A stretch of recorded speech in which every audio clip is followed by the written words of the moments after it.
nga napintas. Kaka-out nga lang namin sa trabaho at pauwi na kami. Dahil nga night shift kami ay umaga nga ang uwian namin. Dito nga itawa nga kami ng tawa gawa na si Ate Rica ay muntik na nga raw pa rin ng kanyang bangs. Paano ba naman kasi inon yung aircon sa tapat niya, yung lakas ng hangin, sakto sa may bangs niya.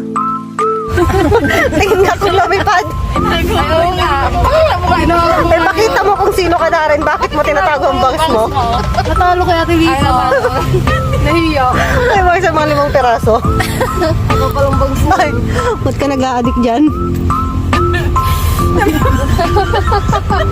Pasintabi na nga sa mga kasama namin dahil ganito nga lang kami kaingay pag nagsama-sama kami. Tapos na naman nga ang buong sampan kabsat at makaka-day off na din ako. Nakakapagod din talagang pumasok ng dire-diretsong 5 araw. At nabandog nga talaga ang katawang lupa ko kabsat. Ikaw ba naman ang pumasok ng 5 araw tapos nakatayo kayo magdamag? Ay na, buti na lang talaga at makaka-day off na ako. Kaso 1 araw lang. Ay na, mabalbalin matan kaysa awan, ukis sa ba. Pagkarating nga namin sa dorm, ay dumiretso na nga din kami sa 7-Eleven para makapag-withdraw na din ng sahod. Uy, sahod day.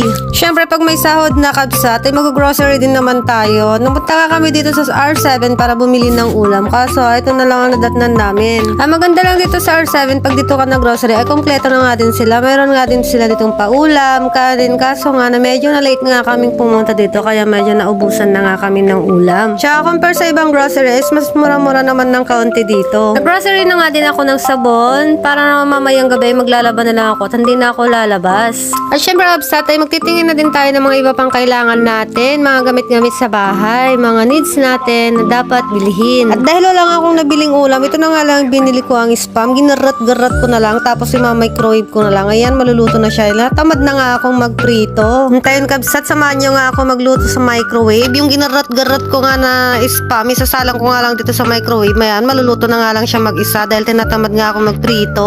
Nung una nga, isinet ko lang yan ng 5 minutes. Tapos after 5 minutes yan, ititignan ko, hindi pa siya masyadong luto. And then, sinet ko ulit siya ng 3 minutes, bala 8 minutes. Ayan, maluluto na yan dyan. Ayan, kakabsat, luto ng ating spam. Ganyan lang po kadali magluto ang sadot magprito. Kaya, sinalang na lang